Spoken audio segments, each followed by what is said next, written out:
Let me tell you something wild. You can be married, and still be the side chick. Grace Williams learned this the hard way. While she was home alone, her husband Clinton was taking his best friend Ashley to romantic dinners. Buying her diamonds. Giving her the attention, the affection, the love that should have belonged to his wife. Grace was the legal wife. But Ashley? Ashley was the real wife. For 3 years, Grace was the other woman in her own goddamn marriage. Until one rainy night when everything shattered. When Grace ran from her husband's ultimate betrayal, and crashed straight into a man who changed everything. Jin-Woo Park. Korean Mafia boss. Dangerous. Powerful. Deadly. He caught her in the rain, looked at her tears, saw her wedding ring, and asked. Who hurt you? That question. That moment? That's when the side chick became a queen. And her husband? He's about to regret every single moment he made her feel invisible. Before we dive in, hit that subscribe button and turn on notifications because this channel brings you the most addictive romance stories every single day. Drop a comment and tell me, have you ever felt invisible in a relationship? Let me know, I read every single comment. Now, let's talk about how Grace Williams went from being the side chick in her own marriage, to becoming a mafia queen. Grace Williams is 28 years old, beautiful, educated, and successful.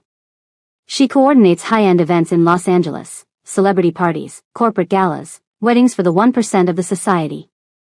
She's the woman everyone calls when they want perfection. But in her own marriage? She's invisible. For 3 years, Grace has been married to Clinton Williams, a tech entrepreneur with a growing startup, $1 million smile, and a best friend, who might as well be his real wife. Her name is Ashley. And Ashley has keys to Grace's house. Let that sink in. Grace comes home from a long day of work, exhausted, heels in her hand, and finds Ashley sitting on her couch, eating takeout from containers spread across the coffee table. Clinton is laughing at something Ashley said, his arms stretched across the back of the couch, the same couch where Grace sits every night, alone, because Clinton is always too tired to spend time with her. Oh, hey babe, Clinton says casually when Grace walks in, like it's completely normal that another woman is in their home. Again. Ashley brought Thai food. There might be some left. Might be. Ashley smirks, twirling noodles around her fork. We weren't sure when you'd be home. You work so much. The judgment in her voice is clear. The implication, what kind of wife isn't home for her husband? Grace wants to scream. She wants to grab those takeout containers and throw them out. She wants to demand why Ashley has keys, why she's always here, why Clinton doesn't see anything wrong with this. But she doesn't. Because Grace was raised by her grandmother, a sweet, traditional woman who taught her that a good wife keeps the peace, that men don't like women who nag, that patience and grace will win him over. So Grace smiles tightly, says she already ate, and goes upstairs to their bedroom. She can hear them laughing downstairs. And she cries in the shower so no one hears. This is Grace's life. This has been her life for 3 years. Last year's Valentine's Day, Grace had woken up to find a card and a small box on the kitchen counter. She'd felt happy, maybe this year will be different. Maybe Clinton finally understands how much she needs to feel loved. But when she opened the card, it was something generic, something he clearly grabbed at a grocery store. To my wife, printed in cursive. She opened the box and inside it was a kitchen gadget. A vegetable spiralizer. Her husband had gifted her a kitchen tool for Valentine's Day. She'd stood there, holding this thing, feeling her heart break just a little more. When Clinton had come downstairs, already on his phone, distracted. Oh good, you got it, he said, kissing her forehead absently. Ashley said you'd probably like that since you're always trying to eat healthy. Ashley said. Ashley had picked out Grace's Valentine's Day gift from her own husband. Where are you going? Grace had asked, noticing he's dressed in a suit, the Tom Ford one she bought him for Christmas. Got a business lunch. I'll be back later. He left Grace to spend Valentine's Day alone. Grace later found out from Instagram that Clinton had taken Ashley to Nobu for Valentine's Day. The post showed champagne, roses on the table, and Ashley's caption, "Lunch with my favorite person, Red Heart." Clinton was tagged in the photo. When Grace confronted him that night, Clinton sighed like she's being unreasonable. It wasn't a date, Grace.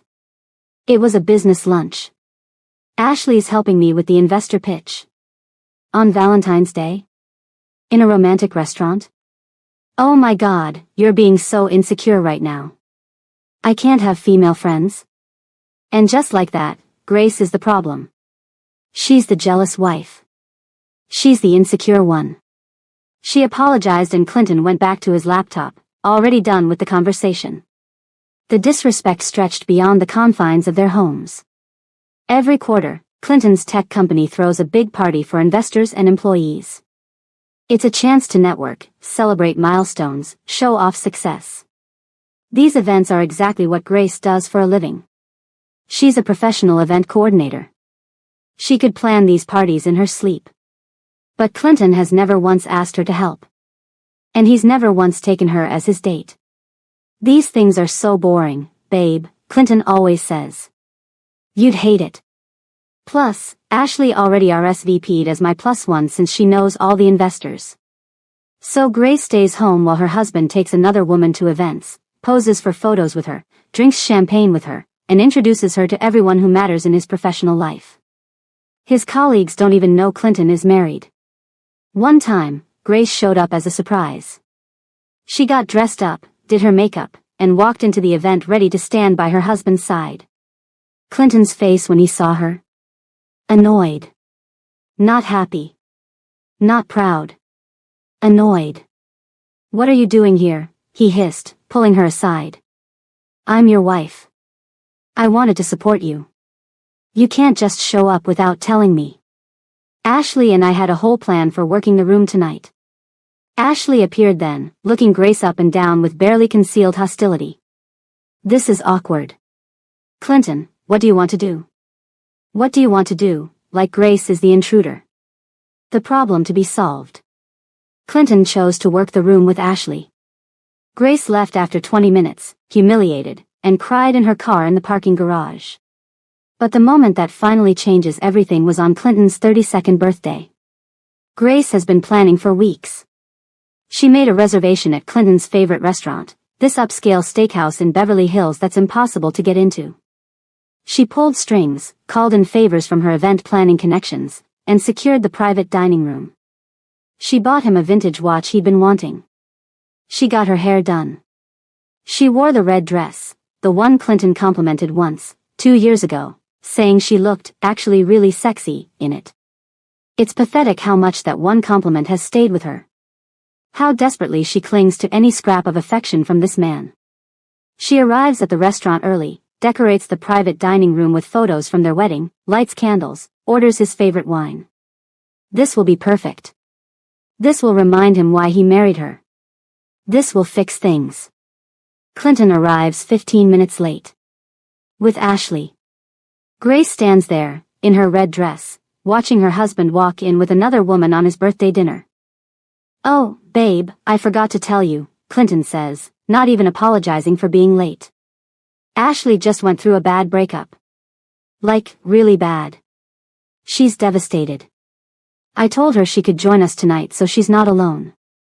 Ashley's eyes are red-rimmed, clearly she's been crying. But when she looks at Grace, there's something else there. Something almost triumphant. "I'm so sorry to crash," Ashley says, her voice wobbling.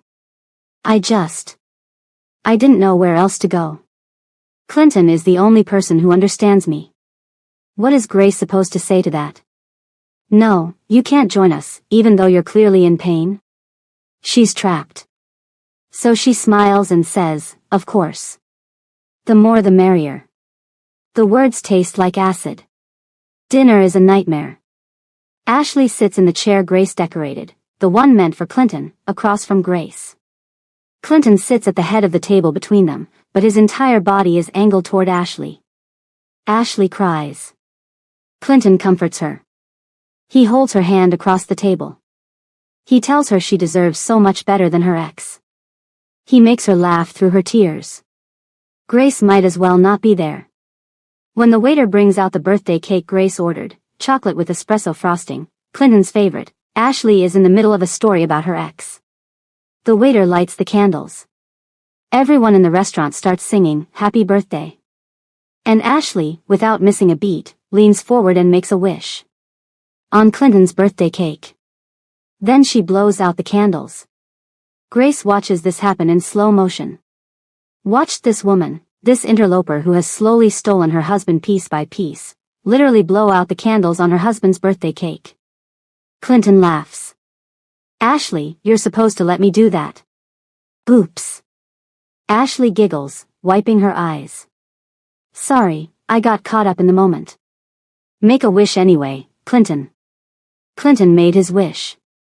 But not once does he look at Grace. Not once does he thank her for planning this.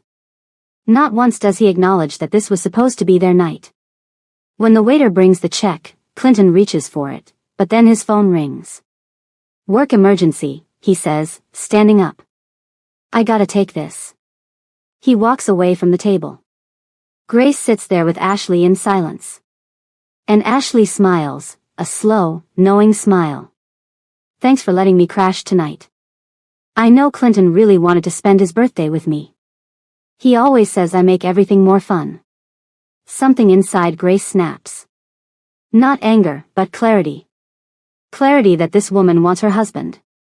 Her husband wants this woman. And Grace is the only person pretending not to see it. She stands up, her hands shaking. "I need some air." Ashley doesn't even look concerned. "Sure. I'll keep Clinton company. I'll keep your husband company." Grace walks out of the restaurant in a daze. She can't breathe. The air in there was suffocating, thick with her humiliation, heavy with 3 years of disrespect and dismissal. She walks. 1 block. 2 blocks.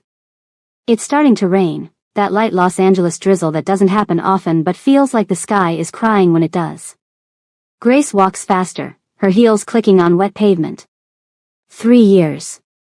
She gave this man 3 years of patience, understanding, and grace. She shrunk herself, silenced herself, and convinced herself that being a good wife meant accepting scraps of affection.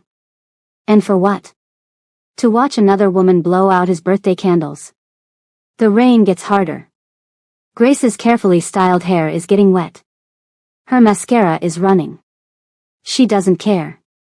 She just walks, faster and faster, until she's almost running. And she crashes into something. No. Someone. A wall of a man. Grace bounces off his chest and stumbles backward. Strong hands catch her arms, steadying her, keeping her from falling. She looks up. And her breath stops. The man looking down at her is the most beautiful and terrifying person Grace has ever seen. He's tall, easily over 6 feet. Korean, with sharp cheekbones, a jaw that could cut glass, and eyes so dark they look black in the dim streetlight. His hair is perfectly styled despite the rain. He's wearing an all-black suit that probably costs more than Grace's car, and there's an edge to him, a danger, that she can feel radiating off him like heat. Behind him, 4 men in similar black suits stand at attention. They look like soldiers. Or bodyguards. This is not a normal person. Every instinct tells Grace she just crashed into someone very, very dangerous. "I'm sorry," she stammers, trying to pull away from his grip. "I'm so sorry, I wasn't looking where I was going." But he doesn't let go. His eyes scan her face with an intensity that makes her skin prickle. He takes in the smudged mascara, the tears mixing with rain, the expensive dress now soaked through, the wedding ring she's twisting anxiously on her finger. When he speaks, his voice is low and accented, Korean inflection wrapping around English words in a way that's almost hypnotic. "Who hurt you?" It's not a casual question. It's a demand. What? No one. I'm fine. Grace tries to smile, tries to pull away again. His grip tightens just slightly. Not painfully, but firmly. "You're a terrible liar." Something about the way he says it, so certain, so absolute, makes Grace's fake smile crumble. Fresh tears spill over. "I really need to go." Grace. Grace. Clinton's voice cuts through the rain.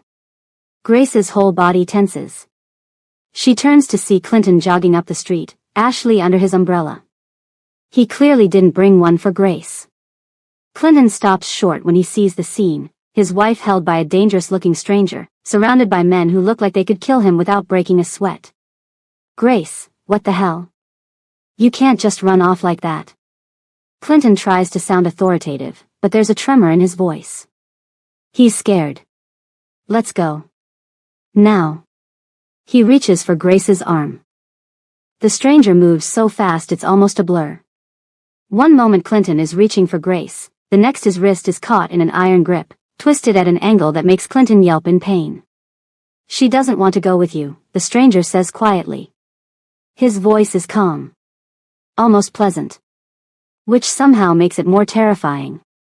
Who the fuck are you? Clinton tries to pull away and fails completely. The stranger is holding him effortlessly, like Clinton weighs nothing. That's my wife. For the first time, the stranger looks at Clinton. Really looks at him. And Clinton actually takes a step back when their eyes meet. Then the stranger turns to Grace, completely dismissing Clinton like he's irrelevant. Is this true? You belong to this man? The way he says, belong, like he's asking if she's claimed, treasured, protected, makes something flutter in Grace's chest. When has Clinton ever made her feel like she belonged to him? Like he was proud to claim her? Never. But she can't say that. She can't fall apart in front of this stranger, no matter how safe his hands feel on her arms, no matter how seen she feels under his gaze. Yes, Grace whispers. He's my husband. Something flashes in the stranger's dark eyes. Disappointment? Anger? He releases Clinton with a look of pure disgust, like touching him has contaminated his hand. Then he reaches into his jacket pocket. Clinton and Ashley both flinch, like they think he's reaching for a gun, and pulls out a business card. It's matte black with silver embossing. He presses it into Grace's palm, his fingers lingering against hers for just a moment.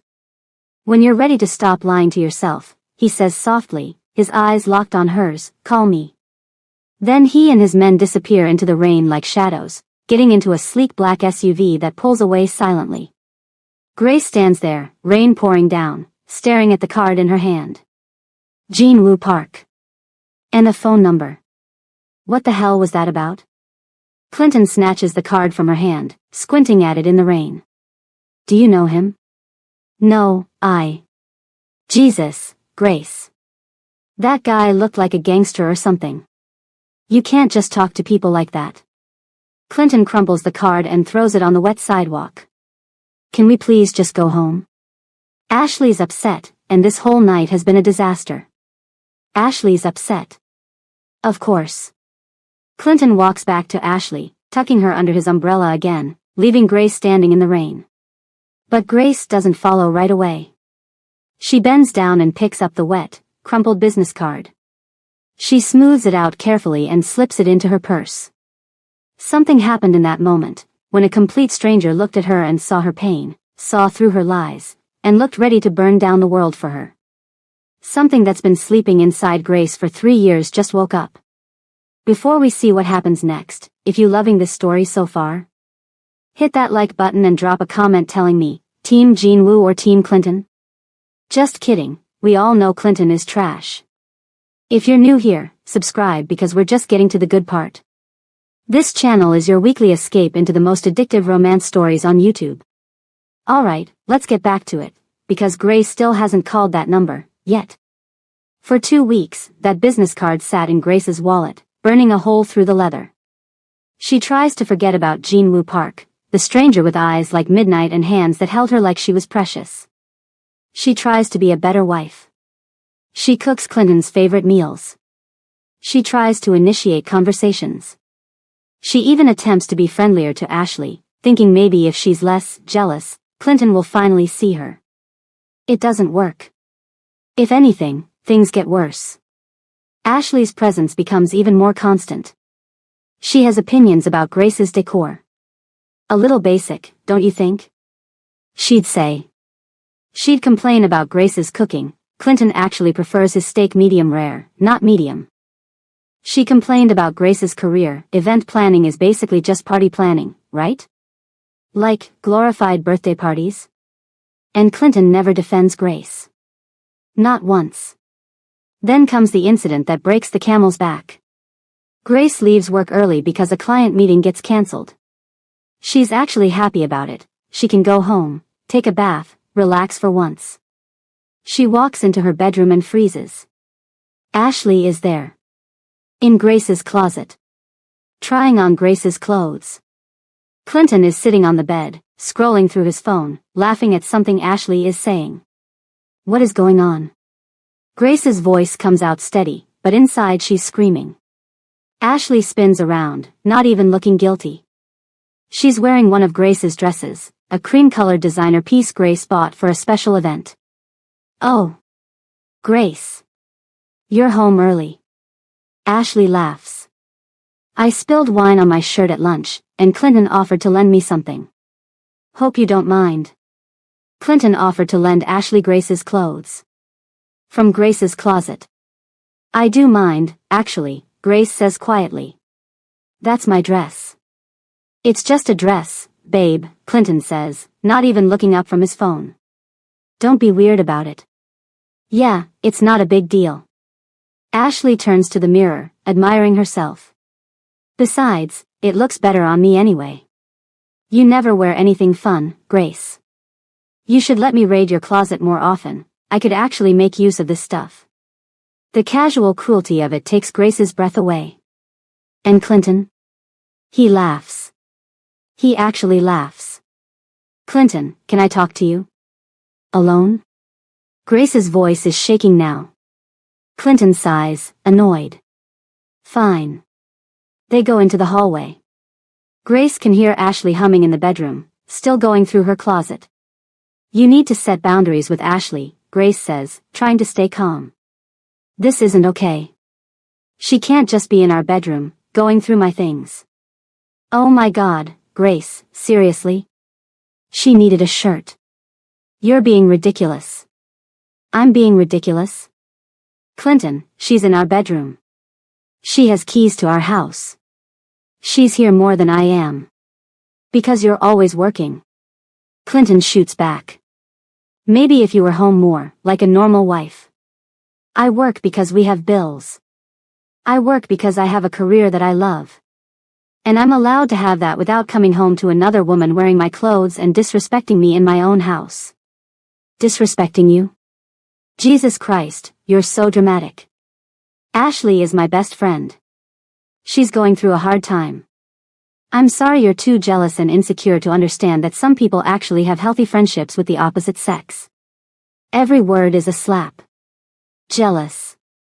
Insecure. Dramatic. If you spent half as much energy on our marriage as you do on Ashley. There's nothing wrong with our marriage except your attitude. Clinton's voice rises. I'm done with this conversation. Stop being a bitch about my friend, Grace. I mean it. He calls her a bitch. Her husband just called her a bitch for asking him to respect her boundaries. Clinton goes back into the bedroom. Grace can hear him and Ashley laughing again within seconds. Grace walks downstairs like a zombie. She sits on her couch, the same couch where Ashley eats takeout with her husband. She stares at nothing. 3 years. 3 years of swallowing her pride, her hurt, her self-respect. For what? To be called a bitch in her own home? Grace pulls out her wallet with shaking hands. The black business card is still there, slightly wrinkled from the rain 2 weeks ago. She stares at it for a long time. Then she picks up her phone and dials. He answers on the first ring. I was wondering how long you'd make me wait. Jean Wu's voice is exactly as she remembers, low, accented, dangerous. How did you know it was me? Grace's voice comes out barely above a whisper. That number is only for you. No one else has it. Something about that he gave her a private number, that he's been waiting for her to call, makes Grace's heart race. I don't even know why I'm calling, she admits. Yes, you do. A pause. Have you eaten? What? Dinner. Have you had it? Grace blinks.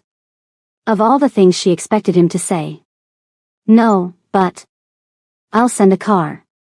20 minutes. Wait, I didn't agree to. Grace. The way he says her name, like he's tasting it, savoring it. You called me because you're done being disrespected. Let me feed you. If you want to leave after, I'll take you home myself. You have my word. Grace should say no. This is crazy. He's a stranger. A dangerous stranger.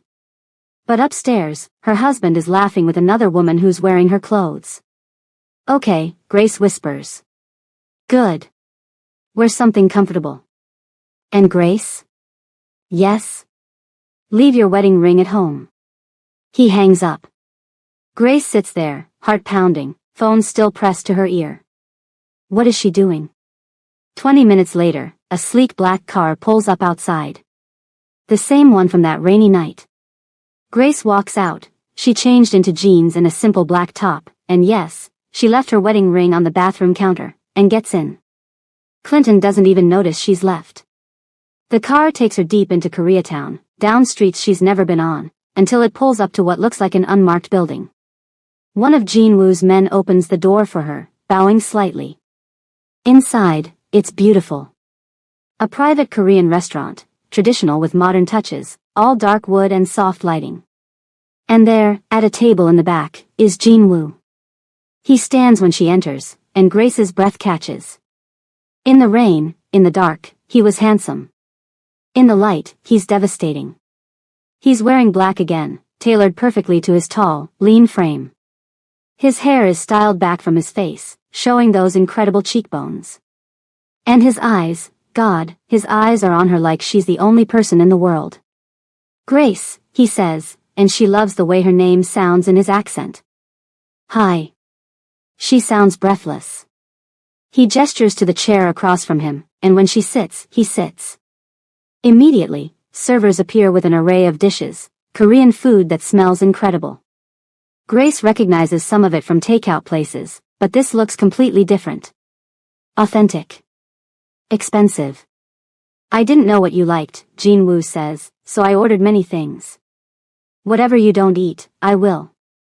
This is too much. Nothing is too much. His eyes hold hers. Not for you. Grace's stomach flips. Jin-woo watches as she tries different dishes, his gaze so intense that she feels self-conscious. Why are you staring at me? She finally asks. You're beautiful when you're not crying. It's not said like a compliment. It's said like a fact. Like he's commenting on the weather. Grace doesn't know how to respond to that. You don't know anything about me, she says instead. Then tell me. Jin-woo leans back in his chair, giving her his complete attention. Everything. And somehow, Grace does. She tells him about growing up with her grandmother. About learning to be quiet and accommodating. About meeting Clinton in college and thinking he was perfect, ambitious, charming, successful. About the engagement, the wedding, the first year that was good before Ashley came back into Clinton's life after her own divorce. About the slow erosion of her marriage. The humiliation. The loneliness. About feeling like a ghost in her own life. Jin-woo listens to everything. He doesn't interrupt. He doesn't offer empty platitudes. He just listens with that intense focus that makes Grace feel like her words actually matter. When she finishes, her eyes are wet but she's not crying. Jin-woo is silent for a long moment. Then, I want to kill him. He says it so calmly that it takes Grace a second to process. What? Your husband. I want to kill him for making you feel like this. Jin-woo's voice is still calm, but there's steel underneath. I won't. Because you wouldn't want me to. But I want you to know that I could. Easily. Grace should be scared. She's not. What are you? She asks quietly. Who are you, really? Jin-woo tilts his head slightly. What do you think I am? Dangerous. Yes. Some kind of criminal?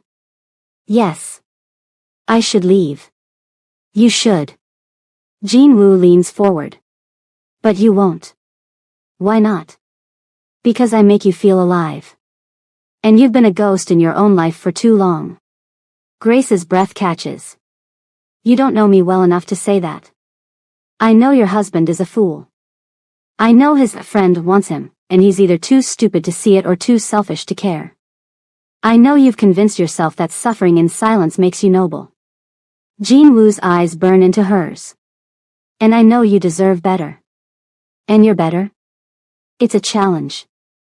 Jean Woo's smile is slow and dangerous. I'm far worse than him, Grace. I've done things that would make you run. But I know how to treat what's mine. I'm not yours. Not yet. The promise in those two words sends heat racing through her body. They talk for hours.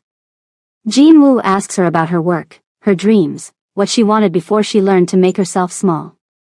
He tells her about Korea, about growing up in Busan, about the family business. He's vague about details, but Grace understands. Organized crime, about coming to America to expand operations. He teaches her Korean words. Yobo, honey. Sarangi, I love you. Ariamde, you're beautiful. When Grace tries to repeat them, her pronunciation is terrible, and Jean Woo actually laughs, a real laugh that transforms his stern face into something breathtaking. Again, he says, patient. Arumdawa. Better. His smile is soft now. You're learning. It's almost midnight when Jean Woo finally says, I should take you home. Grace doesn't want to go home. Home is cold and lonely and full of humiliation. But she nods. Jean Woo drives her himself this time, in a sleek black sports car that probably costs more than Grace makes in a year. When they pull up to her house, all the lights are off. Clinton is either asleep or not home. He probably didn't even notice Grace was gone. Thank you for dinner, Grace says softly. Can I see you again? Jean Woo asks. I'm married. That's not what I asked. Grace looks at this dangerous, beautiful man who spent an entire evening making her feel seen and valued. Yes, she whispers. Jean Woo's smile is devastating. Tomorrow. I'll text you. You don't have my number. Yes, I do. At her surprised look, he shrugs. I'm very good at getting information I want. He shouldn't be attractive. That should be creepy. But Grace's heart is racing, and when Jean Woo reaches over to tuck a strand of hair behind her ear, she leans into the touch like a flower to sunlight. Sleep well, he murmurs. Grace goes inside in a daze. She doesn't sleep well. She doesn't sleep at all. Because she can't stop thinking about Jean Woo Park and the way he looked at her like she was precious. The next 3 weeks are the most exhilarating and terrifying of Grace's life. Jean Woo texts her the next morning, good morning. Have you eaten breakfast? It becomes a routine. He checks on her constantly, not controlling, but caring. Making sure she eats, that she's not working too hard, that she's taking care of herself. No one has ever taken care of Grace like this. They see each other every few days. Jean Woo takes her to places in LA she's never been, secret rooftop gardens with views of the city, late-night Korean markets in Koreatown where vendors bow to him and eye her with curiosity, private art galleries that aren't open to the public. He tells her stories about his world, carefully edited, but honest. About loyalty and honor in his organization. About the family he protects. About the empire he's building. Are you scared of me yet? He asks one night. They're in his penthouse, a stunning space with floor-to-ceiling windows overlooking downtown LA. Grace is curled on his couch, shoes off, completely comfortable in a way she never is at her own home. Yes, she admits. A little. Good. You should be. Jean Woo sits next to her, closer than necessary. I'm not a good man, Grace. I know. I've hurt people. Killed people. I know. And you're still here. Grace looks at him, this dangerous, powerful man who somehow makes her feel safer than she's ever felt. You're honest about what you are, she says softly. Clinton pretends to be a good man while he destroys me piece by piece. You're exactly who you say you are. And who am I? Someone who sees me. Jean Woo's hand comes up to cup her face, his thumb brushing her cheek. I see you, Grace. Every part of you. The strength you don't know you have. The fire you've been smothering. The queen you could be. I'm not a queen. You could be mine. The air between them is electric. I'm married, Grace whispers, but it sounds weak even to her own ears. To a man who doesn't deserve you. Who doesn't see you. Who treats you like you're invisible. Jean Wu leans closer. Leave him. It's not that simple. It is exactly that simple. You divorce him. You come to me. I take care of you. I don't want to be taken care of. I'm not a pet. Jean Wu's eyes flash. You think that's what I'm offering? I have dozens of people who depend on me for money and protection. That's not what I want from you. Then what do you want? Everything. His voice is rough now. I want you beside me. As my equal. My partner. My woman. Not hidden, not secret, mine, for everyone to see. Grace's breath is coming fast now. Jean Wu. Tell me you don't feel this. His forehead touches hers. Tell me you don't think about me every moment. Tell me you don't want this, and I'll take you home right now. I'll never contact you again. Grace can't tell him that. Because it would be a lie. I can't stop thinking about you, she admits. Jean Wu's control snaps. He kisses her. It's not gentle. It's possessive, consuming, claiming, everything Clinton never was. Jean Wu kisses her like he's trying to devour her, like he's starving and she's the only thing that can satisfy him. Grace kisses him back just as desperately. They don't sleep together that night. Jean Wu pulls back, breathing hard, and says, not yet. Not while you're still his. When I have you, Grace, it will be completely. No half measures. But the line has been crossed. Grace is having an emotional affair, and it's so much more intense than anything Clinton has with Ashley. At home, Clinton doesn't notice the change in Grace. Doesn't notice that she's coming home later, that she's on her phone more, that she's started dressing differently, more confident, more bold. Ashley notices. New dress? Ashley comments one evening when she's over, again. Trying to get Clinton's attention? Grace just smiles. Something like that. But the dress wasn't for Clinton. It was for Jean Wu, who told her she looked like a queen in red. 3 weeks after their first kiss, everything explodes. Grace comes home to find Ashley in her kitchen, cooking dinner. In Grace's kitchen. Using Grace's groceries. For Grace's husband. What are you doing? Grace's voice is ice. Ashley spins around, smiling. Oh. Grace. Clinton said you'd be working late, so I offered to make dinner. You know how he hates eating alone. Clinton walks in from the living room. Oh good, you're home. Ashley made that pasta thing I like. Get out, Grace says quietly. Ashley blinks. What? Get out of my house. Each word is sharp and clear. Clinton's eyes widen. Grace, what the hell? No. Grace cuts him off, and there's a power in her voice that's never been there before. 3 weeks of Jean Wu treating her like a queen has changed her. I'm done, Clinton. I'm done with this disrespectful bullshit. I'm done being silent. I'm done pretending this is normal. You're being crazy. Ashley, leave. Now. And give me your keys to my house. I don't have to listen to you, Ashley says, but there's uncertainty in her voice now. You're in MY house. Cooking in MY kitchen. For MY husband. And I'm telling you to get the fuck out. Ashley looks at Clinton for support.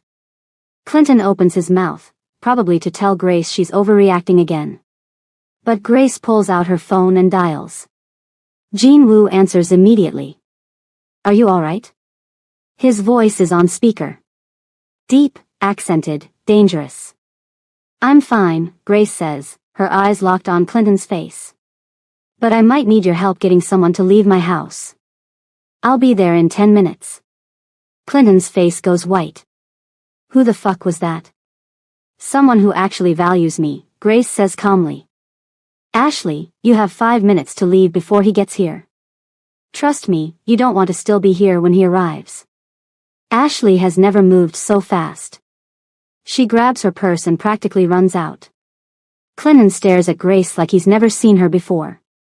What happened to you? He asks. I woke up, Grace says simply. I want a divorce, Clinton. You're not serious. I've never been more serious about anything in my life. A car pulls up outside. Jean Woo's car, even though it hasn't been 10 minutes. He was already on his way. The doorbell rings. Grace opens it. Jean Woo stands there, dressed in all black, 4 of his men behind him. His eyes scan Grace first, checking for injury, and when he's satisfied she's okay, they land on Clinton with lethal intent. Is this him? Jean Woo asks in that quiet, dangerous voice. Yes, Grace says. Jean Woo walks past her, straight to Clinton, who backs up until he hits the wall. You're the fool who had a queen and treated her like a servant, Jean Woo says softly. I should thank you. If you had known her value, I never would have found her. Grace, who is this? Clinton's voice is shaking. Someone who sees me, Grace says. Something you never did. Jean Woo turns to her. Pack a bag. You're not staying here tonight. You can't just, Clinton starts. Jean Woo looks at him. Just looks at him. Clinton shuts up. Grace goes upstairs and packs. When she comes down, Jean Woo takes her bag without a word. At the door, Grace turns back to Clinton. My lawyer will contact you, she says. Don't make this difficult. Grace, please. But she's already walking to Jean Woo's car. Jean Woo pauses at the door, looking back at Clinton one last time. If you threaten her, contact her, or make this divorce anything less than smooth, Jean Woo says quietly, I will destroy you. Your company, your reputation, your freedom, all of it. Do you understand? Clinton nods, terrified. Jean Woo smiles. It's not a nice smile. Good. Then he's gone, and Grace is in his car, and she's leaving behind 3 years of humiliation. And she's never felt freer. Grace stays at Jean Woo's penthouse that night. He gives her the master bedroom and takes the guest room. You don't have to do that, Grace says. I can take the guest room. No, Jean Woo says firmly. You've spent 3 years being uncomfortable. Not anymore. Not with me. That night, Grace sleeps better than she has in years. The divorce proceeds moved surprisingly fast. Clinton's lawyer contacts Grace's lawyer with a generous settlement offer within a week. Grace's lawyer is confused. This is very favorable. He's offering you the house, substantial alimony, and half his liquid assets. Usually, we have to fight for this. Grace knows why. Jean Woo had his business associates have a conversation with Clinton about being fair. And possibly about Clinton's creative accounting practices that could interest the IRS if anyone were to, say, anonymously submit certain documents. Clinton signs the papers without protest. 3 months after Grace walked out, she's divorced. But those 3 months are transformative for other reasons too. Jean Woo doesn't rush her into a relationship. He gives her space to heal, to figure out who she is outside of being Clinton's wife. But he's always there. A text every morning, good morning. Have you eaten? Flowers delivered to her office, orchids, exotic and rare. Surprise lunches when she's working too hard. And when Grace is ready, really ready, she goes to him. It's a month after she moved out of Clinton's house. She has her own apartment now. Jean Woo offered to buy her a place, but she insisted on using her settlement money. She needs to stand on her own feet. She shows up at his penthouse at 10 p.m. Jean Woo opens the door, surprise flickering across his usually controlled face. Grace. She kisses him. This time, neither of them pulls away. Jean Woo lifts her effortlessly, and Grace wraps her legs around his waist as he carries her to his bedroom. Are you sure? He asks, even though his control is clearly fraying. I've never been more sure of anything, Grace breathes. That night, Jin-woo worships her body like Clinton never did. He takes his time, learning every inch of her, whispering to her in Korean and English. "You're beautiful," he murmurs against her skin. "Perfect," he says when she gasps his name. "Mine," he growls when she finally falls apart in his arms. And afterward, when they're tangled together, Jin-woo holds her close and says, "I love you, Grace. I've loved you since you crashed into me in the rain." Grace's eyes fill with tears, but good tears this time. "I love you too," she whispers. And she means it. 6 months after the divorce is finalized, Jin-woo takes Grace to a private dinner with his inner circle. These are dangerous men, the core of his organization. Men who've known Jin-woo for years, who've fought beside him, who run his operations. They eye Grace with curiosity and barely concealed skepticism. Their boss doesn't bring women around. Ever. Jin-woo stands, pulling Grace up with him. He speaks first in Korean, then in English, making sure Grace understands every word. "This is Grace," he says, his hand firm on her waist. "She's mine. She's under my protection. Anyone who disrespects her disrespects me. Anyone who harms her signs their own death warrant.